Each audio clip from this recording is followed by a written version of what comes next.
இந்த அன்புக்கரசி எப்படா நம்ம தர்ஷனை கல்யாணம் பண்ணிக்கலாம் அப்படிங்கிற மாதிரி தான் சுத்திட்டு இருந்தா போல இருக்கு. இந்த பார்கவி வந்து கரெக்டா வந்து பாத்தீங்கன்னா தனக்கு தர்ஷன் வேண்டாம் அப்படின்னு சொல்லிட்டு போற சமயத்துல வந்து சூப்பரான மாஸ் என்ட்ரியா பாத்தீங்கன்னா அன்புக்கரசி வந்து அதுவும் கல்யாண பொண்ணு வேஷத்துல பாத்தீங்கன்னா வர போறாங்க. இது எல்லாத்துக்குமே காரணமே வந்து பார்கவி தான் அப்படிங்கறதையும் வந்து அவங்க சொல்ல போறாங்க. இதுக்கிடையில ஜனனியை தான் வந்து முக்கியமா வந்து எல்லாருமே சொல்லிக்கிட்டு இருக்காங்க. பார்கவி இந்த மாதிரி தர்ஷன் வந்து தனக்கு வேண்டாம், இந்த கல்யாணம் வந்து எங்களுக்குள்ள செட் ஆகாது அப்படின்னு சொல்லிட்டு எல்லா விஷயத்தையுமே சொன்னதுக்கு அப்புறம் வந்து சொல்றாங்க. ஈஸ்வரி சொல்றாங்க, ஏன் பார்கவி என்ன ஆச்சு, உன்னை கேட்டுதானே நாங்க இந்த கல்யாணத்தை வந்து முடிவு பண்ணோம். தர்ஷன் வந்து உன்கிட்ட இந்த விஷயத்த மறைச்சான் அப்படிங்கறதுக்காக போயிட்டு நீ வந்து அவனை கல்யாணம் பண்ணிக்க மாட்டே அப்படின்னு சொல்றது எந்த விதத்துல நியாயம் நீ நினைக்கிற அப்படிங்கிற மாதிரி ஈஸ்வரி கேக்குறாங்க. மா, என் இடத்துல இருந்து நீங்க யோசிச்சு பாருங்க, அப்போதான் நான் பண்றது சரியா தப்பா அப்படிங்கறது உங்களுக்கு தெரியும். உங்க சைட்ல இருந்து நீங்க யோசிச்சீங்க அப்படின்னா இதெல்லாம் ஒரு விஷயமா அப்படின்னு உங்களுக்கு தோணும். ஆனா உண்மையிலேயே என் பக்கத்துல இருந்து நீங்க யோசிச்சு பாத்தீங்கன்னா இது கண்டிப்பா வந்து அவங்க நம்மளோட வாழ்க்கையை பாதிக்க போற ஒரு விஷயம்னு எனக்கு நல்லாவே புரியுது. ஏன்னா எந்த விஷயமா இருந்தாலும் சரி, ஆரம்பத்துல அது சின்னதா தான் தோணும், அதுக்கப்புறம் போக போக அது ரொம்ப பெருசா வந்து இருந்துரும். அதே மாதிரி இந்த வீட்டுல நான் இருந்தேன் அப்படின்னா கண்டிப்பா வந்து பாத்தீங்கன்னா நீங்க சொல்ற பேச்சா இருக்கட்டும் இல்ல இவங்க சொல்ற பேச்சா இருக்கட்டும், அது எல்லாத்தையுமே கேட்டுட்டு தான் நான் வந்து இருக்க வேண்டியதா இருக்கும்.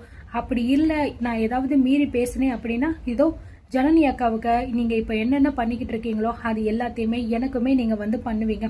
அது எல்லாமே எனக்கு நல்லாவே தெரியுமா, அதனாலதான் எனக்கு வந்து இந்த லைஃப் வேண்டாம் அப்படின்னு நான் முடிவெடுத்திருக்கேன் அப்படிங்கிற மாதிரி வந்து சொல்லிக்கிட்டு இருக்காங்க. சோ உடனே வந்து பாத்தீங்க அப்படின்னா வேகமா வந்து கதிர் உள்ள வந்துட்டு பாத்தீங்கன்னா இது எல்லாத்துக்குமே காரணம் இந்த இவ நிக்கிறாளே இவதான், இவளை வெளியே துரத்துங்க அப்படின்னு சொல்லிட்டு ஜனனியை பிடிச்சு பாத்தீங்கன்னா வந்து தள்ளிக்கிட்டு இருக்காரு. அப்போ வந்து பாத்தீங்கன்னா பார்கவி சொல்ற, இதுக்கும் ஜனனி அக்காவுக்கும் எந்த சம்பந்தமும் கிடையாது, நிறுத்துங்க, நீங்க எதுக்கு தேவையில்லாம அவங்கள போயிட்டு இப்படி எல்லாம் வந்து தள்ளி விட்டுக்கிட்டு இருக்கீங்க அப்படிங்கிற மாதிரி வந்து பார்கவி வந்து கத்திக்கிட்டு இருக்காங்க. என்ன இப்போ உனக்கு எதுக்காக இப்படி தேவையில்லாம நீ வந்து பேசிக்கிட்டு இருக்க, இப்படி நீ பேசணும்னா ஆரம்பத்திலேயே பேசிருக்கலாம்ல, எல்லாத்தையும் முடிவு பண்ற வரைக்கும் வாயை மூடிட்டு ஊமை கொட்டா மாதிரி இருந்துட்டு இப்போ வந்து எதுக்கு இதெல்லாம் நீ பேசிக்கிட்டு இருக்க அப்படிங்கிற மாதிரி வந்து கதிர் கேட்கும் போது, இப்பதான் இதை வந்து பேசுறதுக்கான நேரமே எனக்கு கிடைச்சிச்சு, இப்போ நான் இதை பேசல அப்படின்னா அதுக்கப்புறம் எப்பயுமே என்னால பேச முடியாம போயிரும் அப்படிங்கறதுக்காக தான் நான் எல்லா விஷயத்தையுமே வந்து ஓப்பனா உங்ககிட்ட வந்து சொல்லிட்டேன். இதுக்கு மேல சொல்றதுக்கு எனக்கு எதுவும் கிடையாது, இதுக்கும் அவங்களுக்கும் எந்த விதமான சம்பந்தமும் கிடையாது. இது நான் தனிப்பட்ட முறையில எனக்கு என்ன தோணுதோ அதுதான் நான் எடுத்திருக்கேன். ஏன் ஒரு பொண்ணு தனக்கு தேவையான விஷயத்த கூட யோசிக்க கூடாதா, இல்ல இந்த வீட்டுல இருந்துட்டு யோசிக்க கூடாதுன்னு நீங்க நினைக்கிறீங்களா அப்படிங்கிற மாதிரி பார்கவி வந்து பயங்கரமான கேள்வியை லெஃப்ட் ரைட் வாங்கிட்டு வந்து கேட்குறாங்க. ஸோ இதை கேட்க ஜனனிக்கு பார்த்தீங்கன்னா அவ்வளோ சந்தோஷமா இருக்கு. ஒரு பொண்ணு இந்த வீட்டில் இருந்துட்டு இப்படி ஒரு நல்ல வார்த்தைகள் எல்லாம் பேசிக்கிட்டு இருக்காளே, உண்மையிலேயே அவ வந்து இந்த வீட்டில் நடக்கிற விஷயத்த அப்படியே புரிஞ்சு வச்சிருக்கா அப்படிங்கிற மாதிரி நினைச்சுக்கிட்டு இருக்காங்க.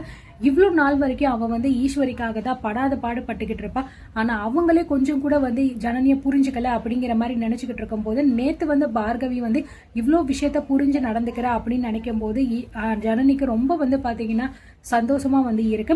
அதுக்கப்புறம் பாத்தீங்க அப்படின்னா கரெக்டா வந்து அவங்க பேசிக்கிட்டே இருக்கும் போது அப்படின்னா உள்ள வந்து அன்புக்கரசி வந்து கதை கேட்டை திறந்துட்டு வந்து வர்றா. அன்புக்கரசி அவளோட தங்கச்சி அறிவுக்கரசி அவளோட தங்கச்சி அன்புக்கரசியை வந்து கூட்டிட்டு வந்துகிட்டு இருக்கா. அதுவும் கல்யாண பொண்ணு மாதிரி அலங்காரம்லாம் பண்ணிட்டு சேலையெல்லாம் கட்டி நகையெல்லாம் போட்டுட்டு வந்து கூட்டிட்டு வந்துகிட்டு இருக்காங்க.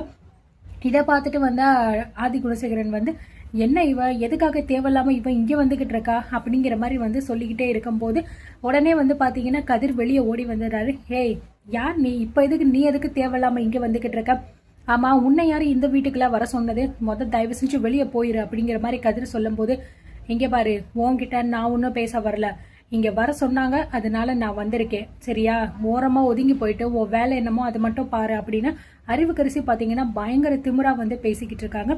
என்ன சொன்ன அப்படின்னு சொல்லும் போது, தம்பி ஒரு நிமிஷம் நில்லுங்க அப்படிங்கிற மாதிரி ஈஸ்வரி சொல்றாங்க. உடனே அறிவுக்கரசி அன்புக்கரசியை கூட்டிட்டு பாத்தீங்கன்னா உள்ள வந்து போயிடுறாங்க. உள்ள போனோடனே வந்து பாத்தீங்கன்னா இவங்க ஆதி குணசேகரன் வெளியில நின்றுட்டு, இவ எதுக்கு இப்ப தேவையில்லாம இந்த மாதிரி அலங்காரம்லாம் பண்ணிட்டு இப்படி நடு வீட்டுல வந்து நின்றுகிட்டு இருக்கா, யாரு இவளை வந்து கூப்பிட்டது அப்படிங்கிற மாதிரி சொல்லும் போது பார்கவி சொல்றா, நான் தான் அவங்கள வந்து வர சொன்னேன் அப்படிங்கிற மாதிரி சொல்றாங்க. எல்லாருமே பயங்கரமா அதிர்ச்சியா வந்து பாத்துக்கிட்டு இருக்காங்க.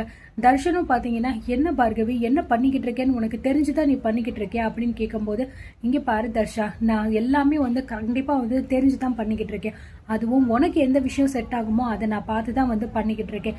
நீ என்ன கல்யாணம் பண்ணிக்கிறத விட இங்க நிக்கிறாங்க பாரு அன்புக்கரசி, இவளை கல்யாணம் பண்ணிக்கிறது தான் உங்களுக்கு செட் ஆகும்.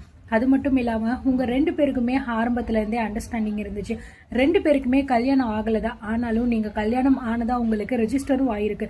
இதுக்கு மேல என்ன வேணும்? நீங்க 2 பேரும் கல்யாணம் பண்ணிக்கோங்க, அதுதான் உங்களுக்கு நல்லது. ஆனா இதுக்கப்புறம் நான் உன் வாழ்க்கையில வந்து இருக்க போறதில்ல தர்ஷன் அப்படிங்கிற மாதிரி பார்கவி வந்து ஒரு முடிவு எடுக்கிறாங்க. இதனால கதிர், ஆதி குணசேகரன் எல்லாருமே பயங்கரமா கோவப்படுறாங்க. இங்க பாரு, அவ சொல்ற அப்படிங்கறதுக்காக எல்லாம் இந்த வீட்டுக்குள்ள உன்னால வந்து வர முடியாது, அதுக்கு நான் அனுமதிக்க மாட்டேன். இந்த வீட்டை விட்டு நீ வெளியே போறியா இல்ல கழுத்து பிடிச்சி வெளியே தள்ளவா அப்படிங்கிற மாதிரி ஆதி குணசேகரன் வெளியில நின்று கத்திக்கிட்டு இருக்க. கதிரும் பாத்தீங்க அப்படின்னா, அதான் அண்ணன் சொல்லிட்டார்ல, வெளியே போடி, எதுக்குடி உன்னை இங்க வர சொன்னாங்க? இவ வர சொன்னா நீ இங்க வந்துடணுமா? உன்னை யாரடி இந்த வீட்டுக்குள்ள வர சொன்னது அப்படின்னு சொல்லிட்டு பயங்கரமா பாத்தீங்கன்னா கோவப்பட்டு சண்டையிட்ட வந்து போட ஆரம்பிச்சிடுறாங்க. பார்கவி பாத்தீங்க அப்படின்னா அப்படியே வந்து உள்ள போயிடுறாங்க. போயிட்டு சுடிதார் போட்டுட்டு தன்னோட ட்ரெஸ் எல்லாத்தையுமே வந்து பாத்தீங்கன்னா ஒரு சூட்கேஸ்ல வச்சுட்டு வந்துடுறாங்க. வந்ததுக்கு அப்புறம் வெளியில பாத்தீங்கன்னா எல்லாருக்கு முன்னாடியும் வந்து கிளம்பலாம் அப்படிங்கிற மாதிரி வந்து முடிவு எடுக்கிறாங்க. ஸோ நேராக வந்து ஜனனி கிட்ட வர்றாங்க. ஜனனி வந்து பார்கவியை பார்த்த உடனே ரொம்பவே சந்தோஷப்படுறாங்க. ரொம்ப சந்தோஷமா இருக்கு பார்கவி, நீ இப்படி ஒரு முடிவை எடுப்ப அப்படின்னு சொல்லிட்டு நான் கொஞ்சம் கூட வந்து நினைச்சு பார்க்கல. ஆனா நீ எடுத்த இந்த முடிவு ரொம்பவே சரியான ஒரு முடிவு. உனக்கு என்ன வேணுமோ அதை நீ கரெக்டா வந்து முடிவு பண்ணி எடுத்திருக்க. இந்த விஷயத்துல கண்டிப்பா உன்னை நினைச்சு நான் ரொம்பவே பெருமைப்படுறேன். இவ்வளவு நாள் வரைக்கும் இந்த வீட்டுல உள்ளவங்களுக்காக நான் எவ்வளவோ தூரம் போராடி இருக்கேன். ஆனா அது எதுவுமே வந்து அவங்களுக்கு இன்னும் வரைக்கும் வந்து தெரியல. ஆனா உனக்கு இந்த விஷயம் ரொம்ப நல்லா தெரிஞ்சிருக்கு. அந்த விதத்துல என்னோட முழு சப்போர்ட் உனக்கு இருக்கும் பார்கவி. உனக்கு என்ன பிடிச்சிருக்கோ அதை நீ தாராளமா பண்ணு அப்படிங்கிற மாதிரி வந்து சொல்லிட்டு ரொம்பவே பாத்தீங்கன்னா 2 பேருமே வந்து ஹாப்பியா கட்டி பிடிச்சுக்கிறாங்க. அதுக்கப்புறம் பார்கவி பாத்தீங்கன்னா நேரா போயிட்டு தன்னோட சூட்கேஸை வந்து எடுத்துட்டு அப்படியே வந்து கிளம்ப போறாங்க. சோ ஈஸ்வரி கிட்ட ஏதாவது சொல்லலாமா வேண்டாமா அப்படிங்கிற மாதிரி வந்து கொஞ்ச நேரம் அவங்களையே பார்த்துட்டு, இல்ல இதுக்கப்புறமும் நம்ம இவங்க கிட்ட எல்லாம் பேசி எந்த யூஸும் இல்லை அப்படிங்கிற மாதிரி நினைச்சிட்டு அப்படியே அவங்க சூட்கேஸை எடுத்துட்டு வந்து கிளம்பவும் செய்யறாங்க. சோ கிளம்பும் போது பாத்தீங்க அப்படின்னா தர்ஷன் வந்து பார்கவி போகாத நில்லு அப்படிங்கிற மாதிரி வந்து பயங்கரமா கத்தி வந்து பாத்தீங்கன்னா பின்னாடியே போகும்போது சக்தி வந்து பாத்தீங்கன்னா தர்ஷனை வந்து தடுத்துறாரு. அதே மாதிரி வந்து ஞானமும் வந்து பாத்தீங்கன்னா தர்ஷனை போக விடாம 2 பேருமே வந்து தடுத்துடுறாங்க.